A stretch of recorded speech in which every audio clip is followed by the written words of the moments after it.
3, 2, 1. Welcome to the David the Dog Trainer Podcast, episode 176. And I'm about to sneeze. Uh-oh. Oh. Just push it out. Not quite. Dang. That's the worst. Might come in a minute. Okay. All right. So last podcast episode, we started breaking down Ivan's study. I don't know what the right word is for this. I did a poor job of ending reading the study at not exactly the proper endpoint I should have had. So, okay. I want to finish these last couple pages here. Predominantly the discussion section, the limitations section, the ethical considerations section, and the conclusions, obviously. And just see if there's any further information, because I was fairly critical of it in the last podcast. And though I know what the study was, obviously this is the discussion post-study, so I know what the study was, so I'm still critical of the study. Yeah.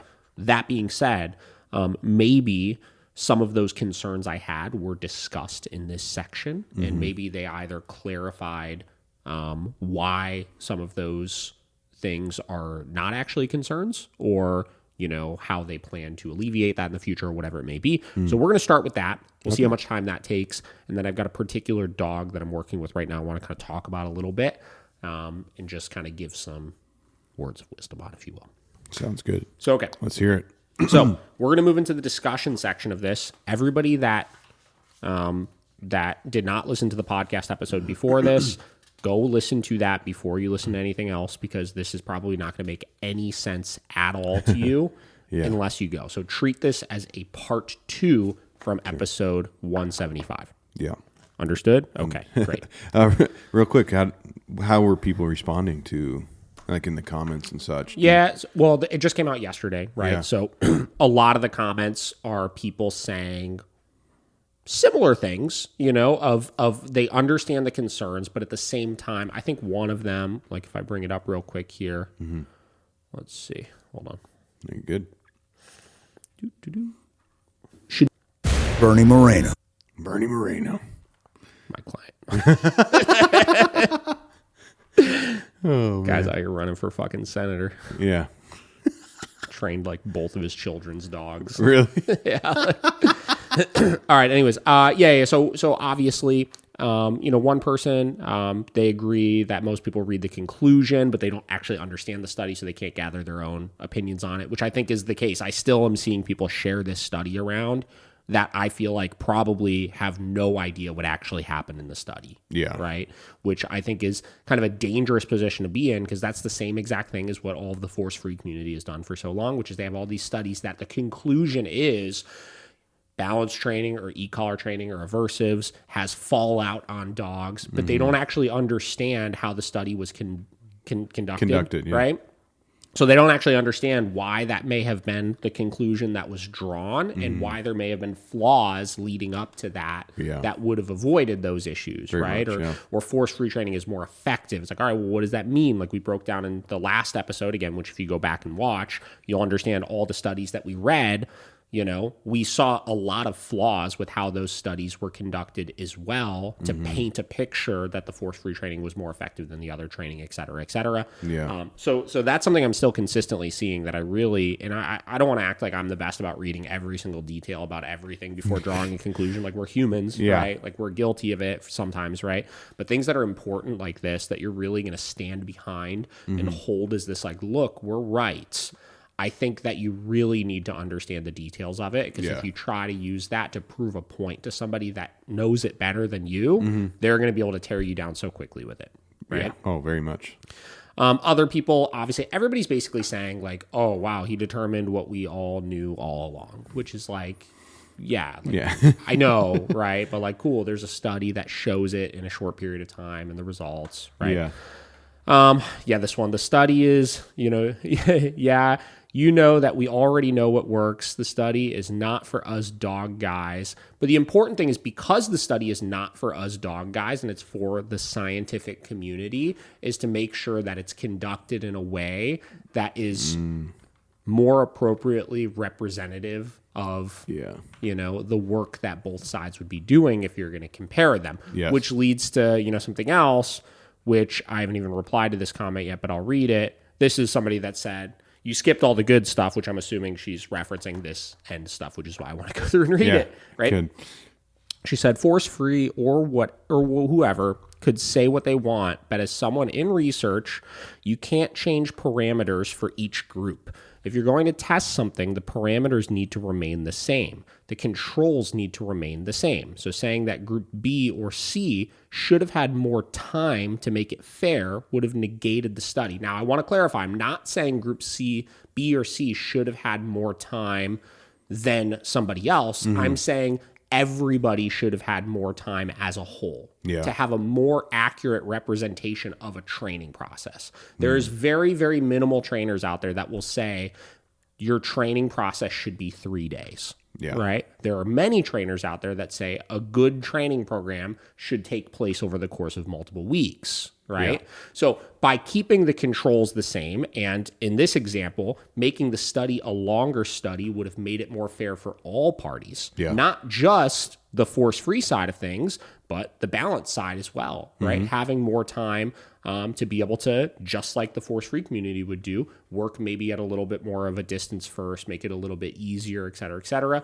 may have even done better work in proving the point that, because a lot of people like Zach George is going fucking ham on this, obviously. Nobody's surprised, right? But he's really leaning into one of the big things they said at the beginning is 100% of the dogs that were conducted in this study were yelping in pain, right? And he's really triggering off of that and trying to like put it as like, look, he's hurting dogs and this and that, where hypothetically, maybe if the time was stretched out a little bit more, right?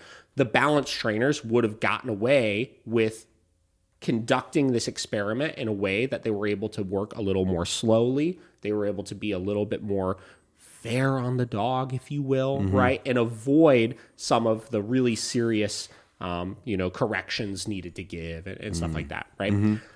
Additionally, and I didn't see this anywhere in the study, so maybe it's in the end part as well. One other thing Zach George is really,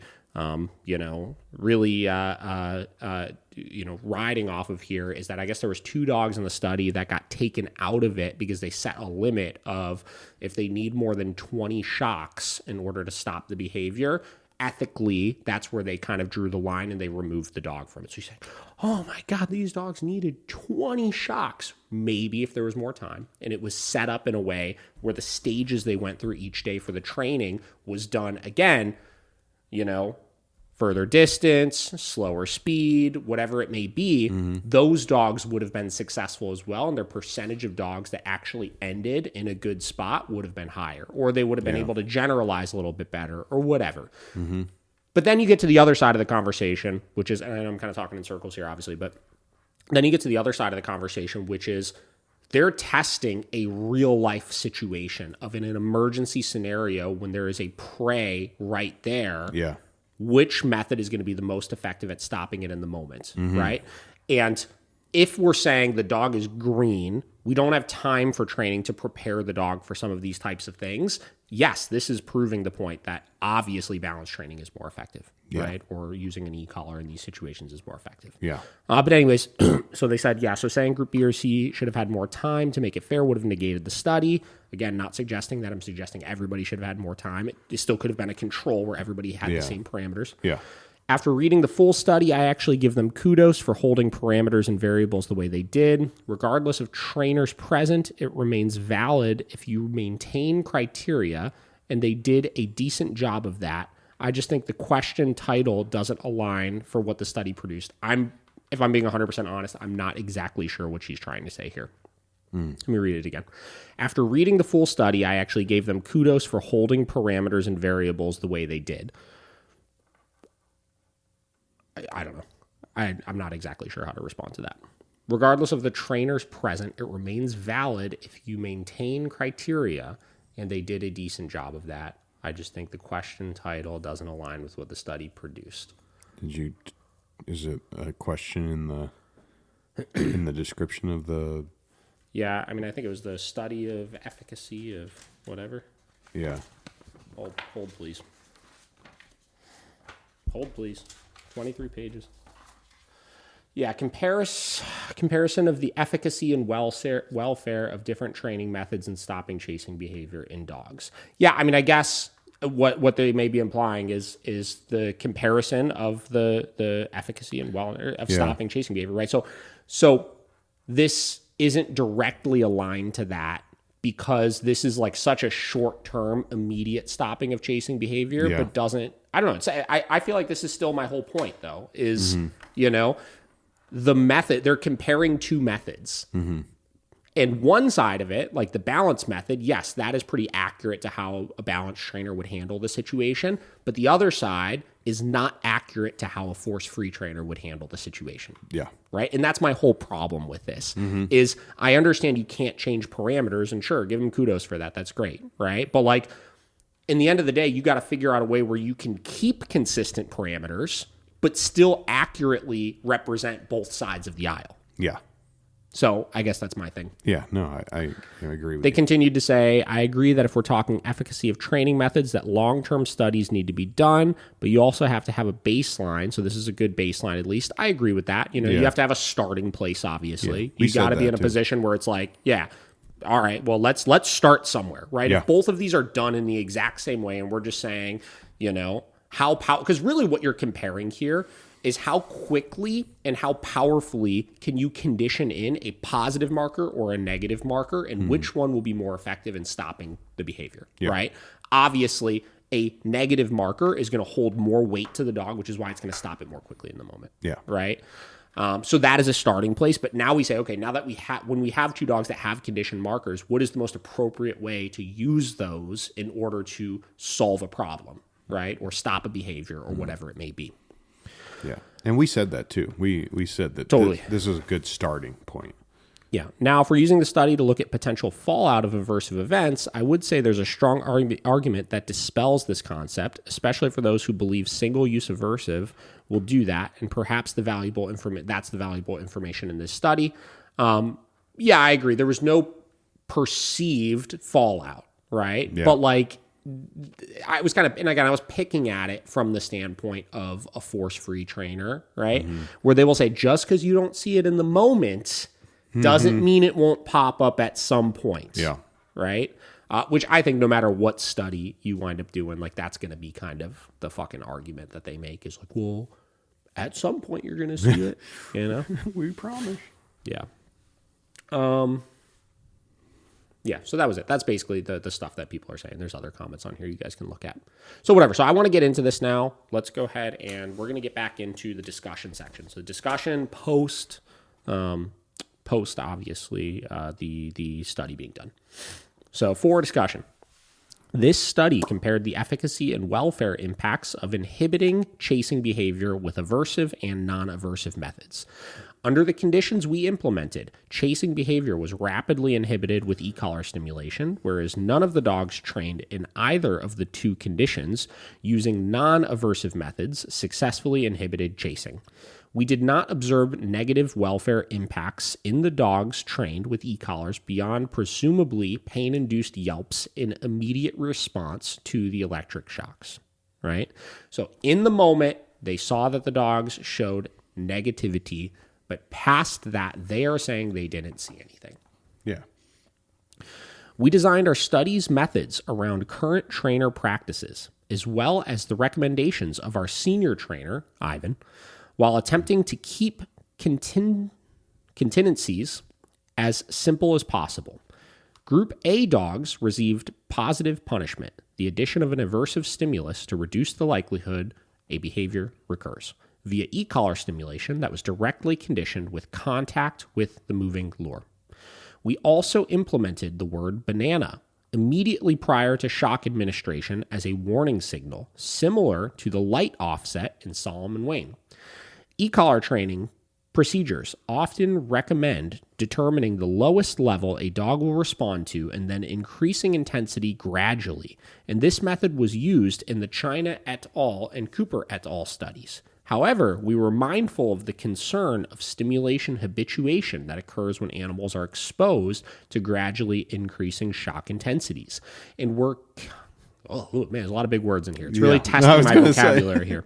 Bear with me, guys. and we're cognizant of the literature advocating for administering the most intense punishing stimulus without causing damage. Consequently, all the dogs in our study received the same starting intensity, and that only increased or decreased based on the trainer's perception of progress. Given that most dogs stopped running towards the lure after a small number of shocks, and functionality of the application of positive punishment in our study appears to be demonstrated. So basically what they're saying is, in the Ecollar approach, there is a big concern with slowly increasing the level. We talk about this all the time. When you slowly increase the level, you habituate the dog to the sensation, you teach them to brace up for the next intensity, and you wind up running into a situation where you need a lot higher of a level moving forward. We see this all the time. I worked with a dog virtually the other day, and she was having issues with counter surfing. So I taught her how to fit up an e-collar, and we taught her how to start correcting it. And instead of starting, even though this dog never had it on before, she had an e-collar that went 0 to 100, instead of having her start at 10, then 15, then 20, then 25, then 30, I had her start at a 40 on it. And then we assessed after the first correction what the dog's response was to it. And by starting at a subjectively higher level than a lot of people would start at, we had a greater probability of it being aversive enough in the moment to stop the behavior. And we wound up only needing to correct the dog like 2 times for it. And then we got past it. Yeah. Right? Where you slowly increase, 2 things. 1, you habituate the dog. And 2, sometimes you habituate the owner to always starting low, causing their e-collar use to be much more ineffective moving forward. So next, Group B and C dogs were conditioned to the word banana by pairing it with the dropping of a treat in the bowl, akin to an emergency recall protocol. However, given that chasing is inherently reinforcing for dogs, Group B and C experienced an alternative reinforcer that may have been more salient than the food reward.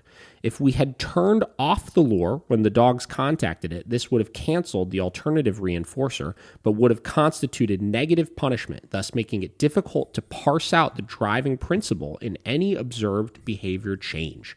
For example, Marshak and Benninger reported that blocking access to a sheep, negative punishment, was sufficiently aversive to decrease dogs' attempts to approach the sheep. So basically what they're saying is in past studies, by penning off the sheep and not allowing the dog to actually get to it, you're using an alternative reinforcer that in the real world would not exist. If your dog chases a squirrel in the real world, there's no fence. there is no fence, Yeah. right? So yes, maybe the squirrel might get away and negative punishment may happen if it's at the other end of a fence, obviously. But at some point, if they catch it, if they get all the way to the animal that they're chasing, it is going to be extremely reinforcing in and of itself. So that is getting back to what the person was saying in the comment section. That's where they are standing to the contingencies that they're creating. Yeah. Which 100%, you got to do that in this case, obviously. Whereas Group B dogs were exposed to the lure at high speed in order to provide a close comparison to stimulus conditions in Group A. Group C dogs were initially exposed to the stationary lure, and its speed was increased as the dog successfully responded to banana and returned to the starting point to obtain a treat. This procedure is more like commonly recommended non-aversive training practices in which stimulus levels are increased as the learner demonstrates proficiency at each level of stimulus exposure. Group C dogs showed mixed responses to banana with some initial successful inhibition, but they started running once the lure was at high speed. This initial partial success suggests that a gradual shaping procedure entirely reliant on non-aversive methods might be adequate to train inhibition of lure chasing if applied more gradually over a longer time course. So saying exactly what we said, that they are admitting that potentially with more time, it could be effective. Yeah. Which is good. But that's where you get to, like, why not try it? Right? And then if you do get, because everybody's saying, again, the force-free approach is just as effective, right? It takes a little longer, but it is just as effective. So if they did play this same study out over the course of 2 weeks, they would run into a situation, obviously. Where if they did get, 100% success rate or like 75%, that would be a little bit more detrimental to this side, right? To the balanced side.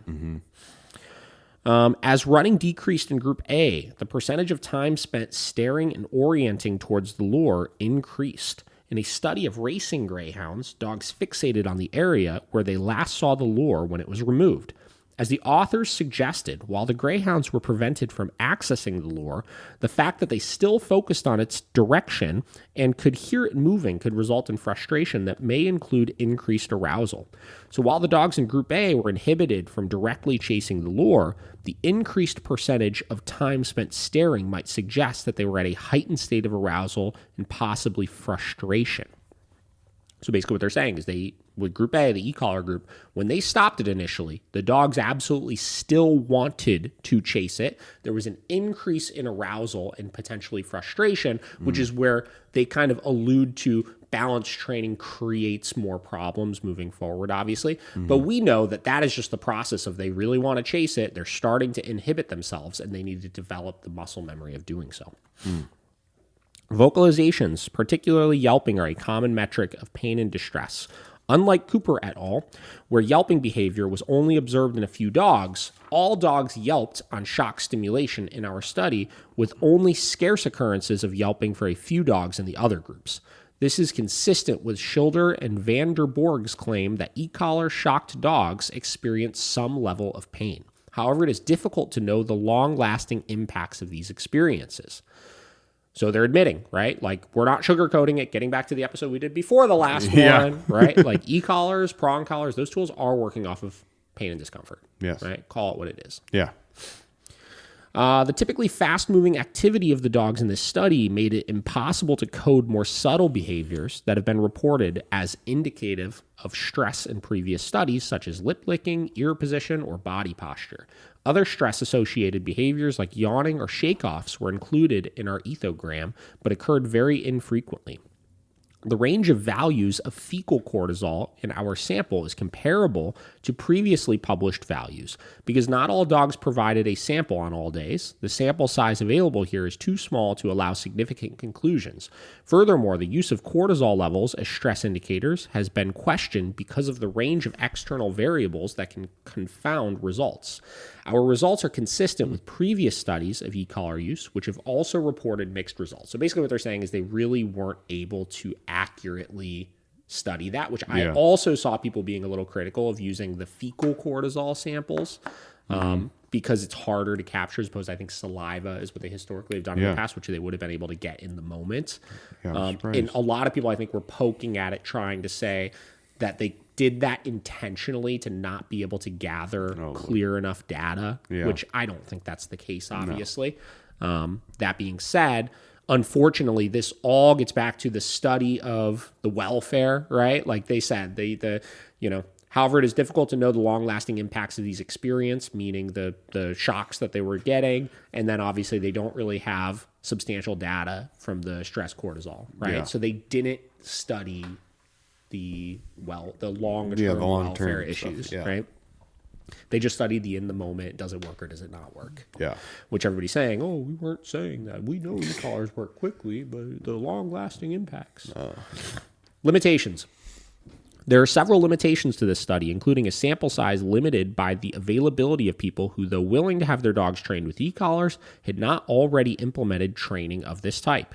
It was also challenging to record subtle behaviors when the dogs were in motion in a large outdoor arena.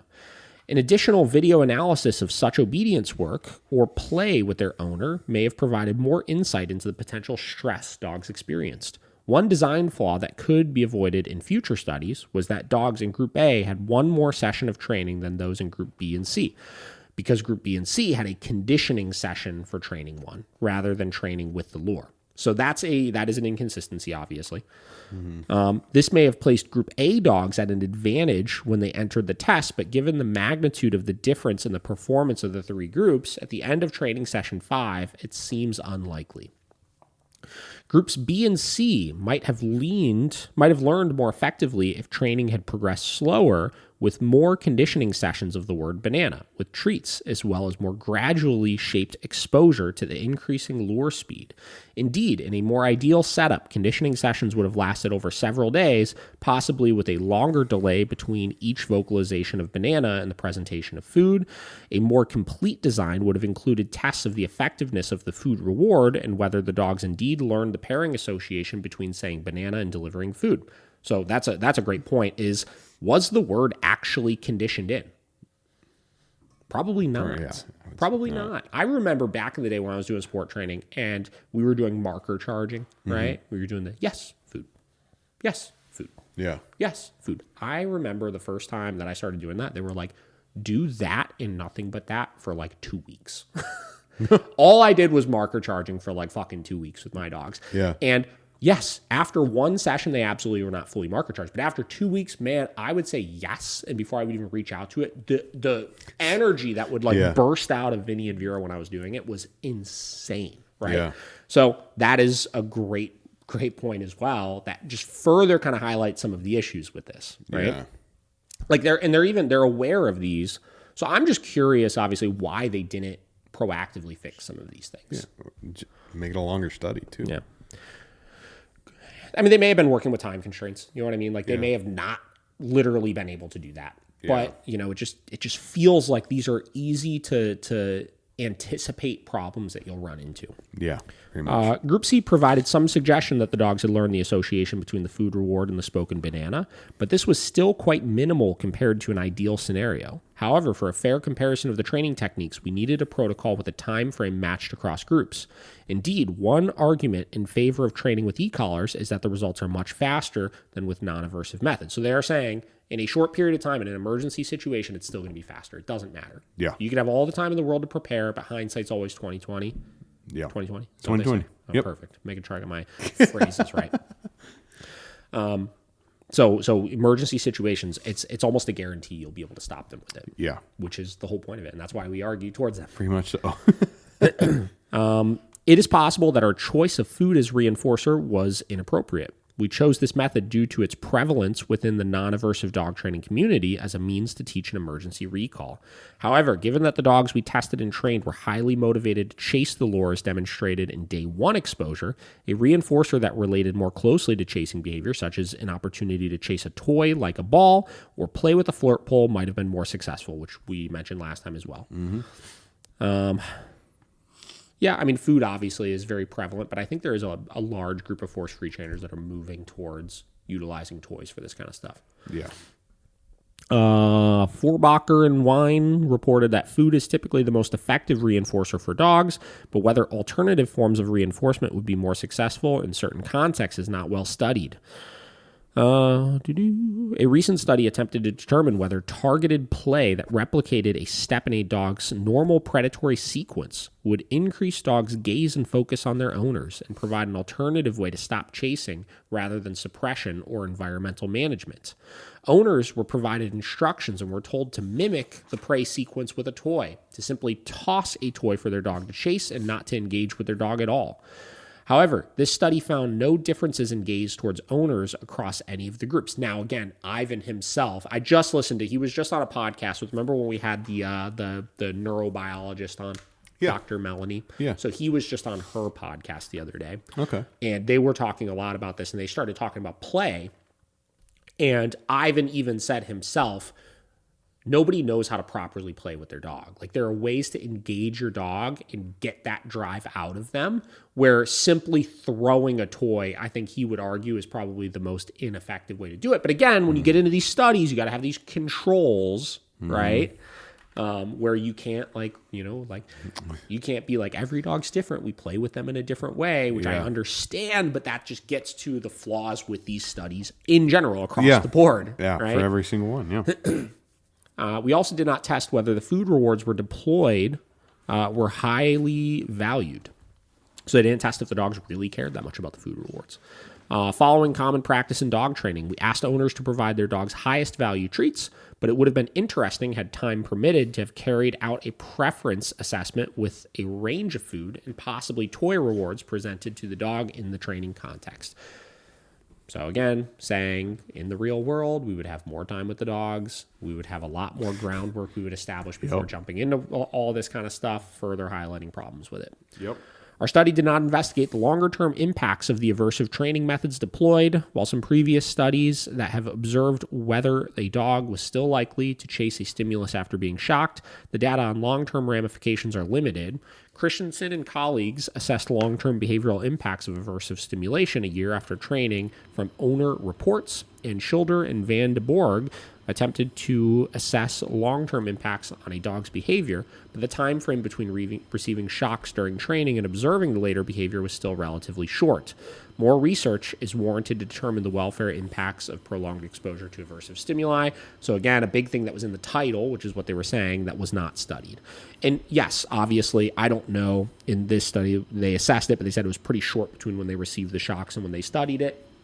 We all know that initially when you start training with your dog, if they're not used to receiving corrections and boundaries, there are absolutely times where they have a tough training session and they kind of mope around for the rest of the day. Yeah. But usually after 24 hours, they're back to their normal selves, right? So, if they were studying 2 hours after the training session, maybe they're still a little bit funny from it, right? So, really, they need a very long-term case of like, okay, like 2 months after we finish training, where's the dog at with stuff? Right. Right? Yeah. All right. 4.2, ethical considerations. The decision to use or forego aversive stimulation is one of the most fraught in contemporary discussions of dog training. Many authors argue that, given the findings of stress-related behavior, poor obedience, and possible aggression, the risk is too great for aversive methods to be recommended. However, painful experiences during training are not the worst possible consequence for a dog with behavior incompatible with human cohabitation. Problem behavior is one of the major causes of the relinquishment of family dogs to animal shelters, and chasing behavior can have deadly consequences. Dogs that chase livestock may be shot or otherwise euthanized, and dogs that chase cars may be killed in traffic. Data on the rates of these outcomes are unavailable, but they are not trivial considerations. No. So again, other things that must be factored in, past just the in-the-moment training of the dog. Mm-hmm. Lindsay attempted to formalize the discussion when and whether to use aversive stimulation with the principle of least intrusive, minimally aversive, LIMA, dog training, where trainers should first attempt to modify behavior using non-aversive methods, and only if those are ineffective, escalate to more aversive methods. Implementation of the LIMA principles relies on the trainer having the ability to recognize that a less aversive method has been implemented correctly and proven inadequate, as well as the time to explore the impacts of different training methods. In an attempt to extend the LIMA principle and reduce the likelihood of trainers using aversive methods, Fernandez proposed the least inhibitive, functionally effective model, LIFE.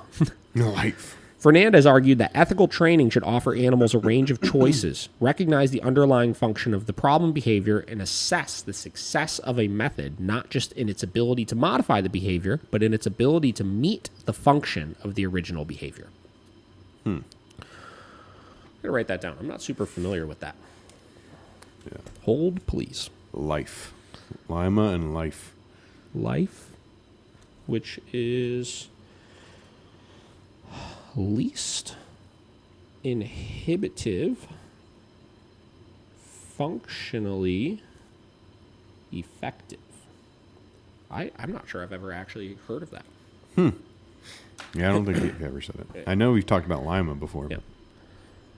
The practical application of either the Lima or Life models is likely limited, at least in the United States, where dog trainers are not required to be licensed or certified. In a sample of highly rated dog trainers, more than half did not document any relevant education.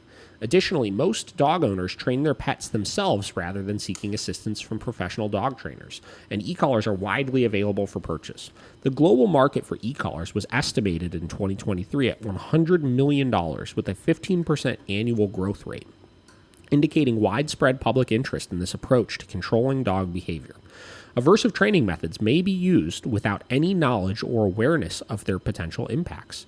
This complex situation with important real-world impacts underscores the importance of disinterested empirical studies of the immediate and long-term outcomes of different methods of dog training. So basically what they're saying is, if we're seeing a 15% annual growth of people using e-collars, if there was long-term impacts, people would start seeing them eventually. Mm-hmm. It would go down, not up. Yeah. And that's really where you get into like certain things. Like that right there should be enough for people to see it's growing 15% year after year. People are becoming more and more interested in them. They're finding success in them because, again, the cream rises to the top, right? When something works, people start doing it. True. $100 million. That's crazy. Yeah. By the way. The speed and effectiveness with which Ecollar inhibited the dogs in this study from chasing may justify the limited number of painful stimulations the dog experienced. If the object the dogs were chasing has been something that could directly or indirectly cause them serious injury or death. Furthermore, the fact that this could be achieved within a single day would likely make this an approach, an appealing one to many dog owners in addressing problem behavior. However, the success of expert trainers in a controlled environment cannot be assumed to be representative of the outcomes that would be achieved by lay people acting without much or any knowledge of animal behavior. Consequently, neither this study nor others in the current literature should be viewed as guidance for people seeking to modify their dog's behaviors. They're saying, don't just do it because we're saying it works, right? But for your average owner that is trying to train their dog on their own, they will be able to stop their dog from chasing shit with an e-collar real fucking fast, and they absolutely will not be able to stop it using force-free approach. Which that is a good conclusion to it right there. Yeah. Which is, they did this study to your average dog owner to basically say, you know, look, people are going to try to train their dogs on their own. Look which one is going to be more effective if they do try to do it. Yeah. Because all those things we talked about of how to make the force-free side of things more effective, an owner, unless they are working directly with a very, very good trainer, will never be able to figure that out and do it on their own. Yeah, I agree. Conclusions. In this study, we found that dogs trained by professional expert trainers with aversive e-collar stimulation successfully inhibited chasing a lure in a 5-day study of training. 2 groups of dogs trained with non-aversive methods were considerably less successful in the same brief time frame. These results suggest that e-collar training within strict protocols may be effective with minimal negative side effects, but it should be acknowledged that most training is not carried out under these ideal conditions. So there we go. We got the rest of it. Yeah. It's pretty good. Yeah.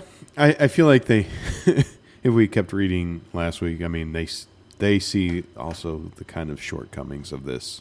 Yeah, you know, for sure.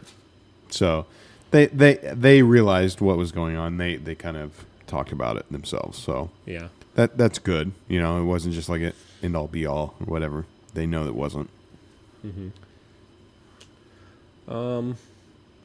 Okay, here we go. What you looking up?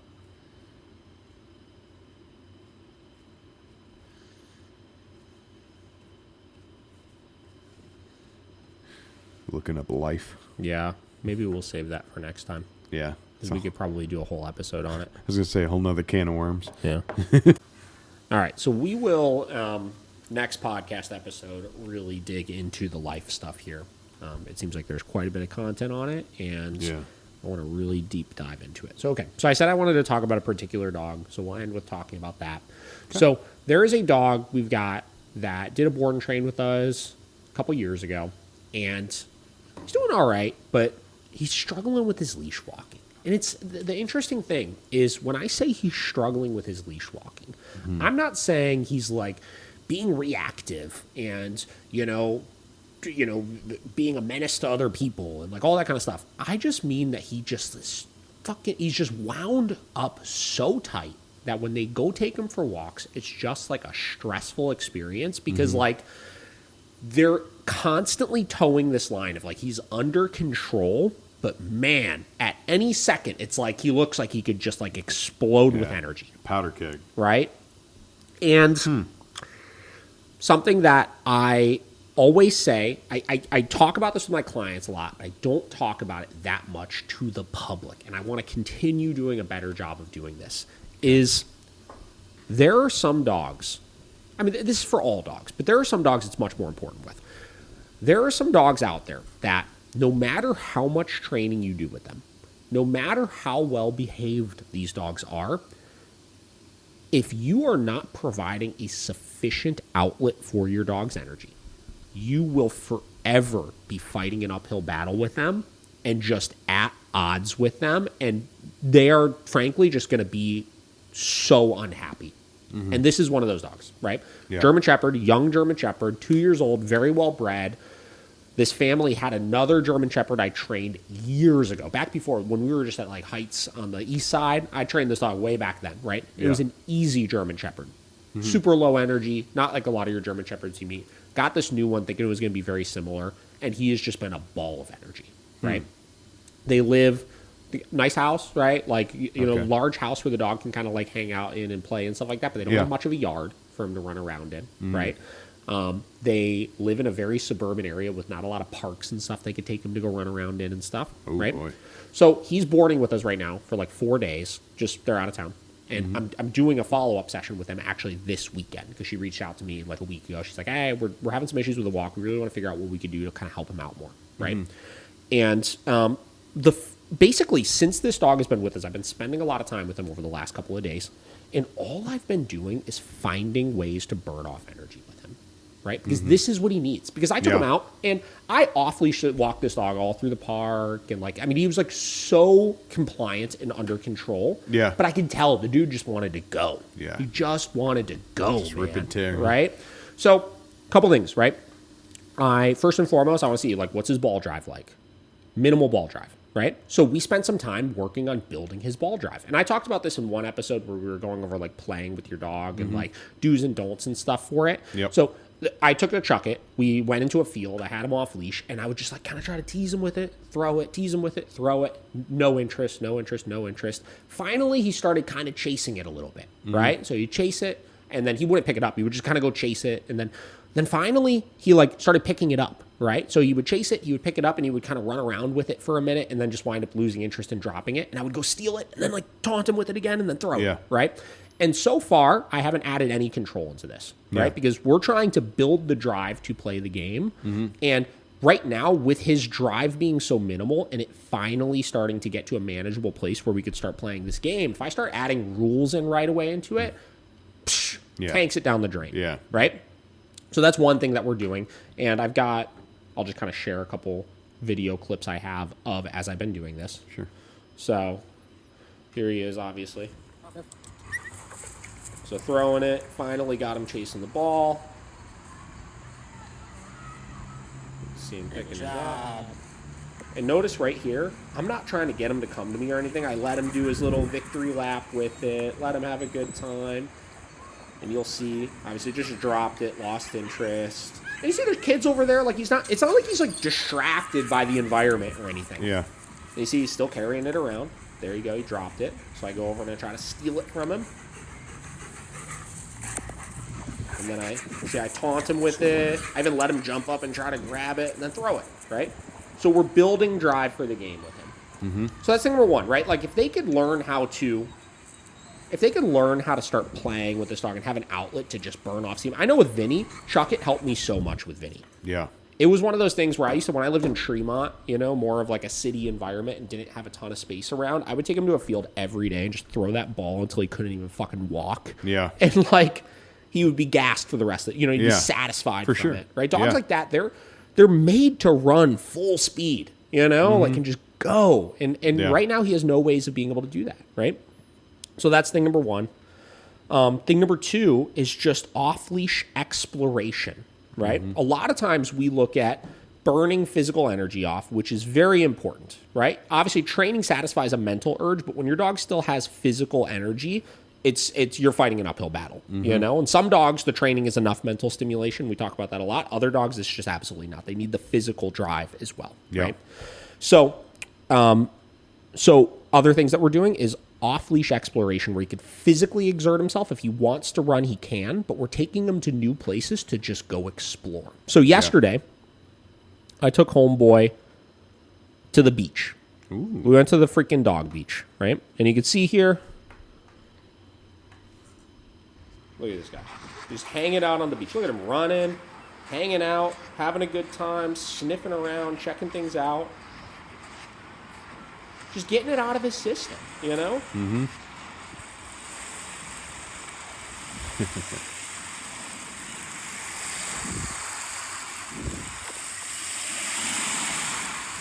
And, like, no commands or anything. I'm just letting him do his thing. If he gets too far away, I'll recall him back. Mm-hmm. But I'm totally letting him just get whatever he wants to get out of his system, out of his system. Beautiful. Then we got another clip, just him hanging out. And you see, as it goes along, see how much closer he's organically staying to me? Mm-hmm. That's not because there's dog over there, people over there. He's welcome to do whatever he wants to do at this point. But because he's finally getting some of it out of his system, he's sticking closer to me because he doesn't feel that urge to go because we're giving him that outlet. Yeah. Right? So we're working backwards. A lot of times with dogs like this, we work, very linear with it. We work very linear where it's like, all right, we got an out-of-control dog. Let's teach the dog to control it. And that is important, right? Yes. Because, frankly, I couldn't trust him fully off-leash unless he proved to me that he can keep himself under control, right? But then, once you have that established, you have to work backwards to then really fine-tune the leash walking, right? So what does he want to do? He wants to go. So let's let him go, and then let's slowly reel it back in from there. And as you reel it back in from there, after they've kind of been physically and mentally drained and satisfied like that, everything just gets 20 times easier. Yeah. Right? So much pent Same up. deal. You see right here, we were going, there's another dog there. Let him go up, sniff, hang out.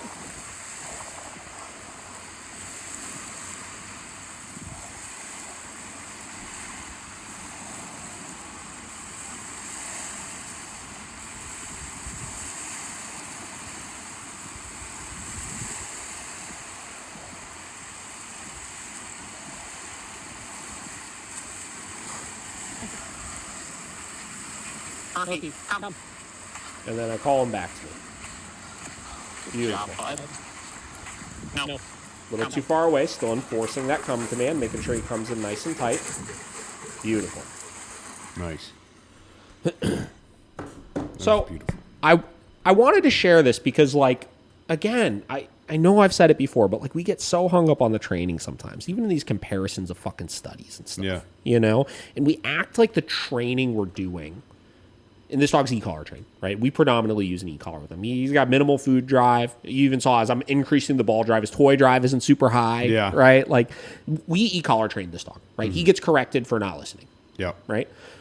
And if you look at it so basically, of oh, you're just correcting the dog's stressed all the time, this and that, and you never look at all the other things that you need to be able to provide for dogs like this, him because he's Ecollar trained, he could go to the beach and hang out and have the time of his life, right? Because he's Ecollar trained, he could go and play ball in a field and have a great time. And I know that if a squirrel is there, I could stop him from chasing the squirrel. Yeah. Right? Because he's Ecollar trained, I plan on, before he goes home tomorrow, taking him for a hike somewhere in the woods. Right? I could do that and know if we see a deer in there, I can keep him under control. Yeah. All of that is because he's Ecollar trained. If he was not Ecollar trained, the amount of frustration that he would have because he has to be on a leash all the time, which is what's creating a lot of his problems because he doesn't have the outlet. And then the buildup of frustration of holding him back, stopping him from chasing these types of things with the leash would make a dog like this 4,000 times worse. Oh, yeah. But because he's Ecollar trained and he experiences the in-the-moment corrections, the pain or whatever you want to call it, right, when he does something incorrect, but then learns the boundary and doesn't do it anymore then after that, because of that, he's able to live his best life. And a dog like him, it is so essential with. It's so essential with. Yeah. You can't give enough snuffle mats to satisfy this dog's urge. No, definitely you can't not. find big enough fenced-in areas to be able to safely do this without, without e-collars, right? You can't have long lines sometimes to be able to do this in a way that's going to satisfy it the same way. Yeah, I think this is about enjoying the fruits of the labor, you know? It's like you put the time in with the e-collar and all that. Now, let them enjoy it, you know? And like you said, because of the work, now they are able to go, you're able to go to the beach. You're able to let them see that dog. You're able to go play anywhere, chuck it, you know? Well, and like I said, like I don't want to act like they're the reason why we're doing this follow-up is because they're struggling with his walk, because they're not currently doing all of these things, right? Well, but because of the groundwork they've put in, we're going to show them what he's capable of from that standpoint. Yeah. Well, I think that's what I'm trying to mean is like, you know, you were saying people get caught up on the training all the time. It's they are a little too caught up on the training, which is their problem. Yeah. Right? It's like, he knows it. Let's go enjoy it now, you know? Like, your dog knows what he's doing. Let's go have fun, you know? Yeah. And yeah, people, they're always like, oh, but I have to do this and I do this. No, he knows it. Now use it, you know? 100%. So I feel like that's a good thing for everybody to think about. Like, hey, your dog's trained. Go have fun with it. Go enjoy it. Use 100%. it. So that's it. I thought that was a good little thing to wrap up on, kind of show once you've put in the groundwork with the e-collars, these are the types of things you could do to help satisfy your dog's urges more and make them really enjoy themselves. Dogs don't want to be trapped on leashes all the time. No. Or be held back from things or have their life restricted without any sort of freedoms because you don't want to use an e-collar. Exactly. They don't want that. No. They want this kind of stuff. Yeah. 100%. So that's what I got. Cool. All right, Love guys. it. We'll catch you on the next one. Yep.